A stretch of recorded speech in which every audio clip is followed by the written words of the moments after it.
Stéphane Daigle, je suis un artiste visuel. Si le chat n'avait pas eu la curiosité de s'essayer, on a beau l'avoir prévenu, mais par lui-même, il a toujours besoin de prendre le contre-pied. Je ne saurais pas définir exactement à quelle période l'art visuel m'a rejoint, mais je me rappelle de ma petite enfance où je ne marchais pas encore, je traînais sur mes fesses. Puis chez nous, il y avait un long corridor avec un prélat, mais prélat qui était conçu comme une espèce de tapis oriental.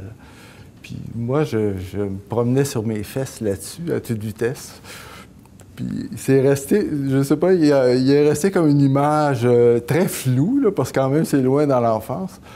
Alors, ça, c'est un peu mon premier souvenir visuel, je dirais, de l'art. Parce que d'une certaine façon, le tapis oriental, bien, pas d'une certaine façon, le tapis oriental, c'est de l'art. Mais là, bon, la copie qui était là, je ne sais pas, parce que c'est trop loin, je me souviens pas vraiment ce que c'était. Puis, plus tard, en 4e année, j'ai vendu mon premier dessin. Alors, puis, en fait, mon frère aîné, qui était au collège, dessinait déjà très bien. Puis, il dessinait, lui, il avait des cours d'histoire. Il était au collège classique à l'époque, alors il dessinait des armures grecques, romaines. Il dessinait des voitures. Puis là, bon, les voitures, wow! Tu sais, quand t'es petit, un jeune garçon, les voitures, j'adorais ça. Alors, je me suis mis à dessiner, mais même, tu sais, très banalement, avec des stencils, tu sais, des bagnoles. Puis il y a un de mes copains qui en a voulu, puis je lui ai vendu 15 sous, je pense. Alors, c'était ma première expérience, vendre d'une œuvre. Ah ben là, OK, on va un peu loin. Là, si, disons, le dessin, parce qu'en premier, tu sais, ça commence comme ça, tu sais, on dessine quand on est petit. Alors, c'est à partir du moment où j'ai commencé à faire des voitures, en imitant mon frère aîné, bien, j'ai pris plaisir à dessiner. Alors, c'est devenu comme une espèce d'habitude où je l'ai fait de plus en plus souvent. Puis, en fait, tu vois, je sais pas, mais dans ma vie, il s'est jamais posé... La question s'est pas posée. J'allais dans cette direction-là. C'était... Je sais pas, ça allait de soi. Tu vois, j'ai pas commencé forcément en peinture parce qu'on s'inquiète de l'aspect économique. Que là, en premier, je suis allé en aménagement intérieur, puis après ça, en graphisme. Puis, mais bon, j'ai suivi mes études au Cégep du Vieux-Montréal, puis après ça, à l'Université du Québec. Puis finalement, tu vois, je suis allé de spécialité en spécialité. Je revenais tout le temps au champ principal qui était strictement l'art visuel. Puis j'avais une mineure en illustration. D'ailleurs, j'ai coulé mes cours en illustration. Puis j'ai fait carrière en illustration. C'est avec ça que j'ai gagné ma vie pendant près de 30 ans. C'est rigolo de dire ça, en fait. Bon. Moi, j'ai terminé les Beaux-Arts en 1978. Le milieu était... je ne sais pas si vous vous rappelez, mais il y avait eu, en 1976, il y avait eu les Jeux olympiques, puis il y avait eu Corridor. C'était une immense exposition sur Sherbrooke, puis le maire Drapeau avait tout balayé la veille de la visite des officiels parce que lui, il avait été choqué. Ça fait qu'il avait vraiment fait ramasser par la ville toutes les œuvres tout le long du boulevard de Sherbrooke. Je sais pas, c'est pas le boulevard, c'est la rue Sherbrooke. Puis, en tout cas, mais tout ça pour dire que c'était une drôle d'époque qui était plus ou moins réceptive, tu sais. Puis, bon, à l'École des Beaux-Arts, moi, en fait, je prenais mon pied. Tu sais, je m'amusais, là, ça n'avait pas de bon sens. Je faisais toutes sortes de choses, toutes sortes d'expériences. Je faisais de l'art, on va appeler ça de l'art conceptuel, là, tu sais. En fait, je jouais avec n'importe quoi, je peignais des grandes pièces de bois que je répandais dans une pièce n'importe comment. Je faisais des assemblages avec des sacs à déchets verts avec du masking tape. D'ailleurs, ça s'appelait, je ne sais pas si c'est la première ou la deuxième biennale au Centre Sally Bronfman, il y avait une biennale présentant les jeunes artistes qui auraient de l'avenir, en principe. Bon. Puis il avait sélectionné d'ailleurs ce genre de travail-là où j'avais mis 3 sacs attachés au mur avec du masking tape de façon différente. Puis ça avait été ça ma présentation. D'ailleurs, il y avait eu beaucoup de commentaires de gens un peu choqués à l'époque. Mais je m'amusais. Hein. Puis d'ailleurs, l'art, pour moi, c'est toujours très important qu'il y ait de la joie, qu'il y ait liberté et joie. Pour moi, c'est fondamental. Alors, puis d'ailleurs, c'est ça qui m'a attiré vers l'art. C'est lorsque j'ai visité des expositions ou que j'ai vu des livres, puis que je voyais la liberté qui régnait là-dedans, puis l'espèce de plaisir de découverte, là. Moi, c'est ce qui m'a appelé vers l'art. Pas d'autre chose. Pour moi, c'est le sens même, une vie de création.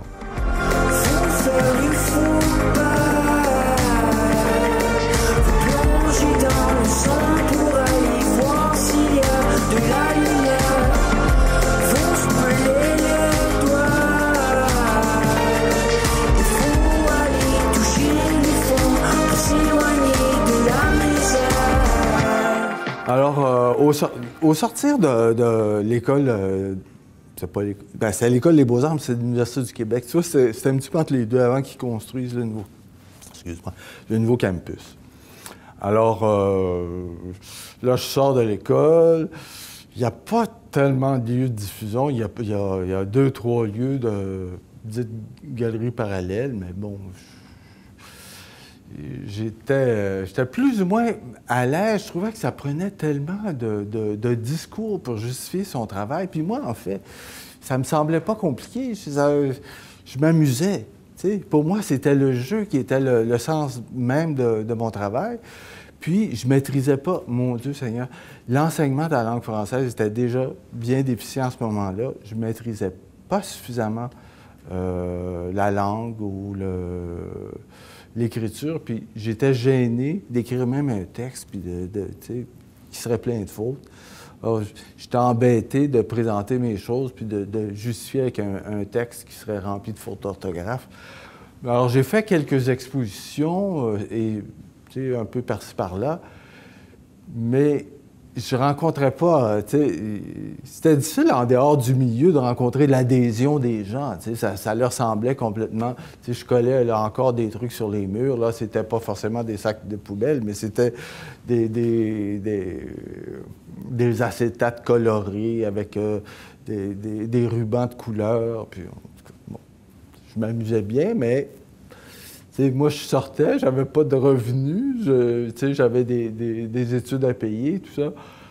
Ben, ça collait pas tellement. Je voyais pas comment je générais un revenu quelconque, puis je pourrais vivre ma vie avec ça. Ça fait que j'ai dit, qu'est-ce que je fais? Je vais à une exposition au Musée d'art contemporain qui était à l'époque à la Cité du Havre. Puis c'est une exposition d'illustration. C'était surtout axé autour du livre d'enfant. Puis là, je dis, waouh, c'est un monde. C'est jeunement intéressant. Tout un monde de création. Puis ces gens-là, ils ont une façon de générer des revenus. Fait que je me suis mis à l'illustration. J'ai commencé, j'ai exploré ça. Je me suis joint à un organisme qui soutenait qui s'appelait Communication Jeunesse, qui existe encore aujourd'hui, qui soutient la littérature jeunesse. J'ai été vice-président du conseil d'administration. Pendant ce temps-là, j'ai rencontré d'autres illustrateurs.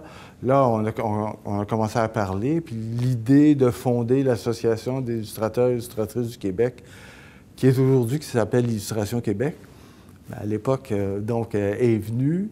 On a monté, on s'est réunis. Finalement, on a mis l'organisme, je pense, en 82. Je pense que, en tout cas, dans ces années-là où on l'a fondé. Je l'ai co-présidé, je l'ai présidé.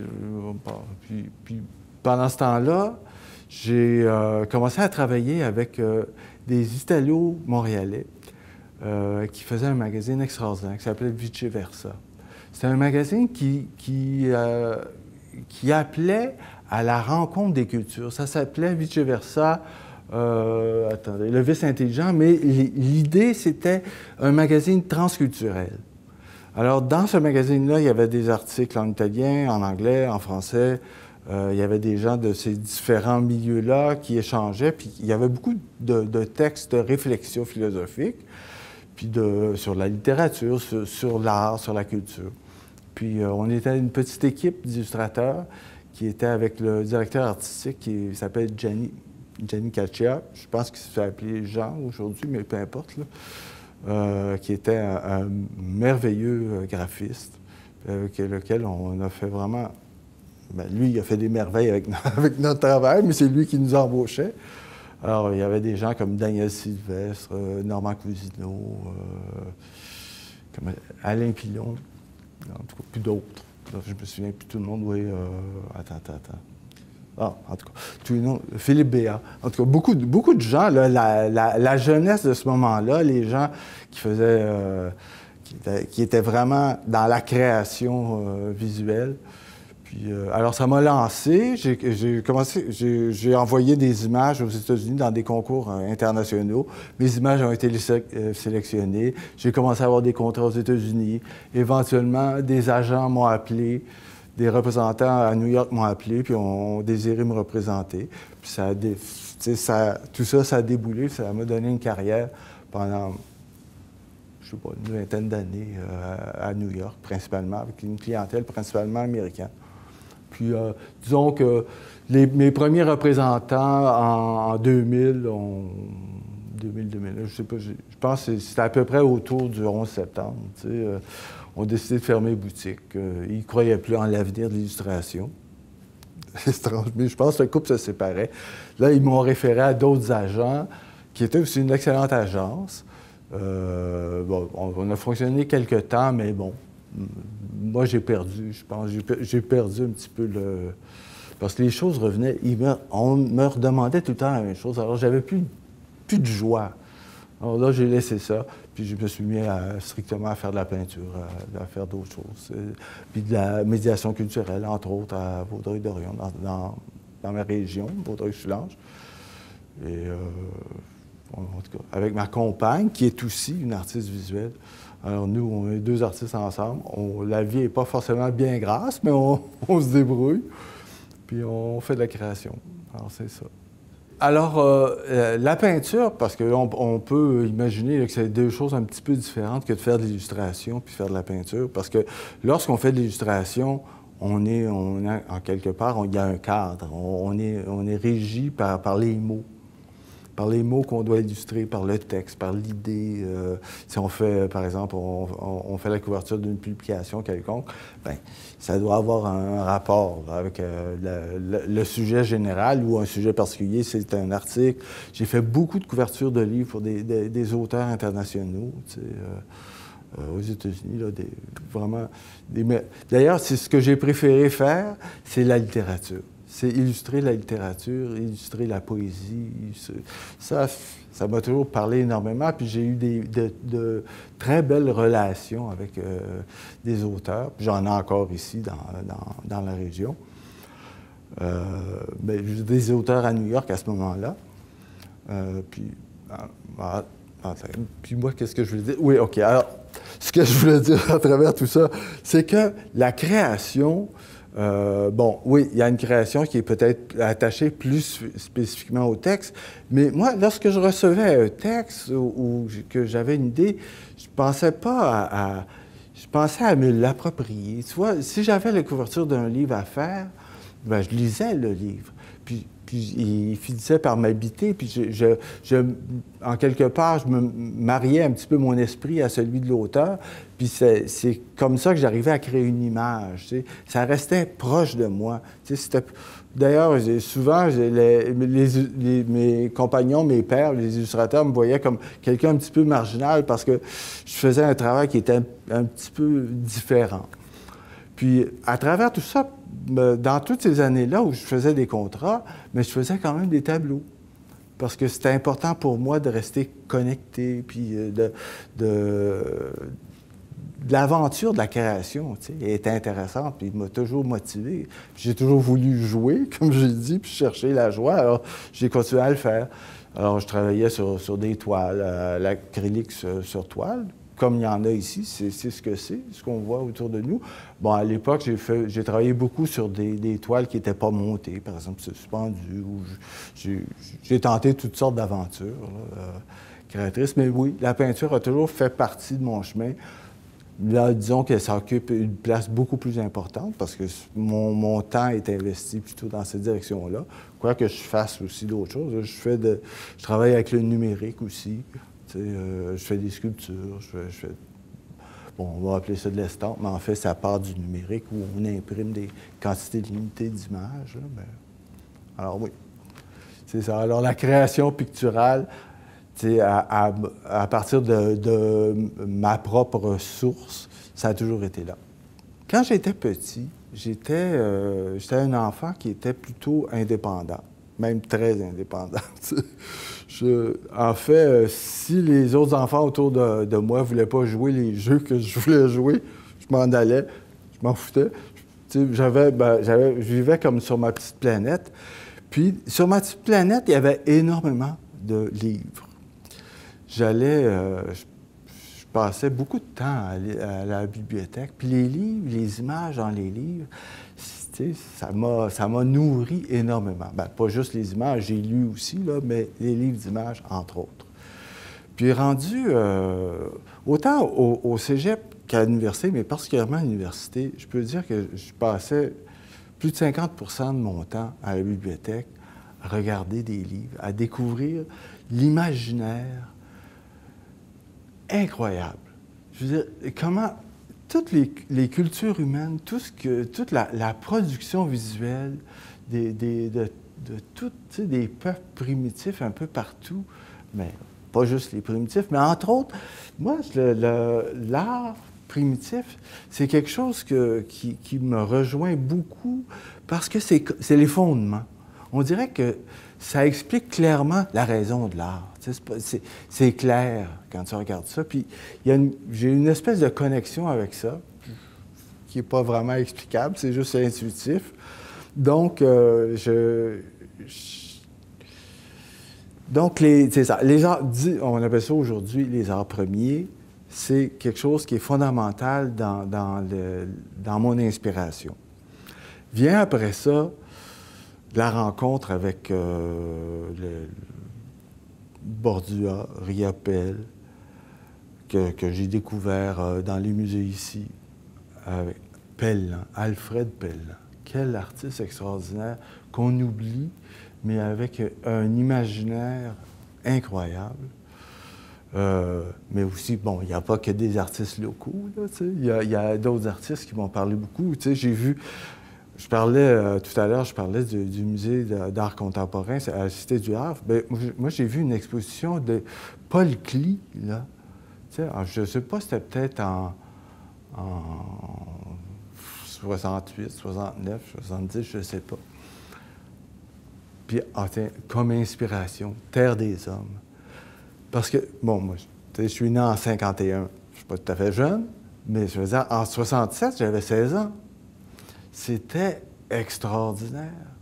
Là, quand je suis arrivé à Terre des Hommes, on avait notre passeport, puis on partait, puis on passait la journée à Terre des Hommes. Puis l'année suivante, je travaillais à Terre des Hommes. Puis, alors, j'ai été absolument ébloui, ébahi par ça.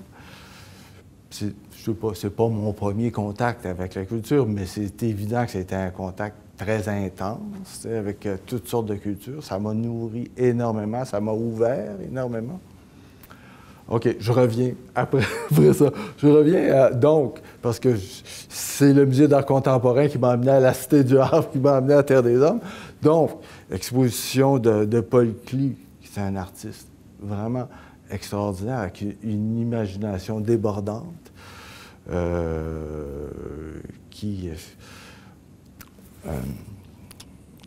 du Buffet. Du Buffet au Musée des Beaux-Arts à Montréal. L'exposition de Jean Dubuffet. Quel artiste, complètement fou, inspiré par les naïfs, par ce qu'on appelait l'art brut, ce que lui a appelé l'art brut. Mais quelle imagination, quel débordement, ça allait dans toutes sortes de directions. C'était, pour moi, là, ça respirait d'une telle joie, d'une telle liberté. Moi, c'était des appels auxquels je ne pouvais pas faire autrement que répondre. Tu sais. Kandinsky, du spirituel dans l'art. Tu sais, c'est un penseur, mais c'est aussi un créateur extraordinaire. Tu sais, Miro. Tu sais, il y en a une quantité incroyable. Là, tu sais. Mais tu vois, c'est des artistes qui sont peut-être plus près de l'art de l'enfance ou de l'art des arts primitifs qui me touchent davantage. Bon, c'est ça.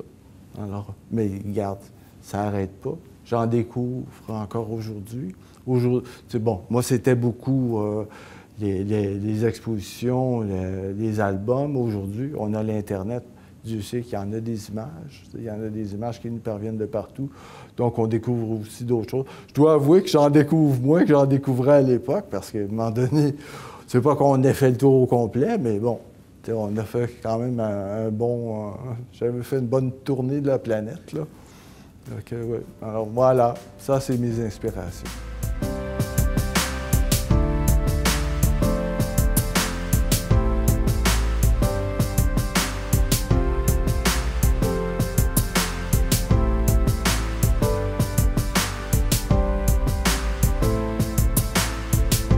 Regarde, bon, dans l'exposition qui est ici, il y a la toile qu'on voit ici, c'est la mort de mon frère. Ça relate la mort de mon frère aîné qui est mort en 2015, 16. 15 ou 16, je ne sais plus. Mais bon, la thématique de la mort... Remarque, regarde, moi et ma compagne, tout en faisant notre cheminement de créateur, on a un cheminement de réflexion philosophique. Puis pour moi, l'art, puis la réflexion, ou la spiritualité, ou la réflexion philosophique, c'est intimement lié. Puis on a suivi pendant 10 ans les enseignements d'un maître zen. On a déménagé près du monastère où il enseignait pendant ces 10 années-là pour le fréquenter plus assidûment, pour recevoir ses enseignements. Puis je lis ça avec la mort parce qu'une des premières choses qui fait que la spiritualité existe, en fait, c'est parce que la mort existe. C'est parce qu'on s'interroge sur la mort. Puis il y avait une expression qui disait que celui qui s'éveillait avait un pied dans la tombe. Tu sais, parce qu'on parle de l'éveil spirituel. En tout cas, c'est lié. Puis toujours, bon, pour revenir à l'exposition qu'on a ici, donc le thème de la mort, c'est un thème important parce que la mort puis la vie, c'est intimement lié. Tu sais. Est-ce qu'on se souvient? Tu sais, on s'est réveillé. À un moment donné, on est conscient, mais qu'est-ce qu'il y a avant? On ne s'en souvient pas. On s'est réveillé tout à coup vivant. Puis le soir, on va se coucher, puis notre conscience s'endort. Puis le matin suivant, on se réveille, puis tout à coup, là, on garde un souvenir. Le matin, on a le souvenir de la veille. Mais quand on est, on n'a pas le souvenir du passé. Peut-être parce qu'il est trop loin, peut-être parce qu'il n'y en a pas d'enregistré dans notre forme matérielle. Tu sais. Mais pour moi, il y a une similitude. Puis, la mort, puis le silence, puis la vacuité. Bon, OK. Pour en revenir au zen, tu sais, quand on fait de la méditation, on observe son esprit. On est dans sa respiration, puis on ne s'attache pas au flot de ses pensées, puis on observe qu'est-ce qui se passe. Puis on ne s'attache pas. Quand on voit sa pensée, parce qu'on se voit aller, tu sais. Je suis en train de penser à telle affaire. On revenait dans notre position, dans notre respiration. Puis on apprend à distinguer ce que l'on est de notre mental. La plupart des gens confondent. Ils pensent qu'ils sont leur mental. Ils pensent qu'ils sont ce qu'ils pensent. Mais la conscience est au-delà de la pensée. vient, alors la vacuité, le silence, la mort, là, ça se ressemble tout. C'est comme une espèce de... Quand on constate que la pensée, ça n'est pas nous, les pensées viennent de partout, qu'on est envahi par ce qu'on a entendu, le bruit qui passe à côté, en fait, on est conditionné par notre langue, par notre milieu, qu'on est... Comme personne, là, on n'a pas de permanence, puis on est juste à la rencontre de toutes sortes d'influences, puis qu'on cristallise dans un moment donné. Mais tout ça, ça change. T'sais, moi, là, il n'y a plus une seule de mes cellules qui est la même que lorsque j'étais né. Même, on dit qu'à tous les 7 ans, toutes nos cellules ont changé. Qui suis-je? J'ai des souvenirs, mais bon, si je ne m'y attache pas à mes souvenirs, il reste que j'ai un nom, j'ai un numéro d'assurance sociale, j'ai des connaissances qui me reconnaissent par mon nom, par ma forme. Mais c'est juste momentané. Quand je vais mourir, qu'est-ce qui va rester de ça? En tout cas, moi, ma profonde conviction, c'est que la conscience reste. Puis la conscience, elle est partout. Alors, mon exposition s'appelle polysémie. Polysémie, ça veut dire plusieurs sens. Ça veut dire que l'exposition est ouverte à l'interprétation. Même si, bon, lors du vernissage qui va avoir lieu tout à l'heure, je vais lire un texte, je vais expliquer aux gens la démarche qui amène ces tableaux-là, mais ce n'est pas restrictif. Puis ce que je veux dire quand j'appelle l'exposition polysémie, ce que je veux dire aux gens, c'est permettez-vous d'interpréter. C'est à vous. C'est des objets qui vous sont livrés. Ils sont comme tous les tableaux, c'est des miroirs d'état d'esprit, si tu veux, de celui qui l'a fait au moment où il l'a fait. Mais c'est complètement transparent. Il n'y a pas de cachotterie dans un tableau, mais celui qui le reçoit a sa façon de lire, a son propre univers, puis c'est des rencontres. Alors, si vous pouvez faire un pont en voyant ces tableaux-là avec vous-même, faire que ma sensibilité rencontre la vôtre, bien, c'est merveilleux. Puis à vous d'interpréter le tableau à votre guise.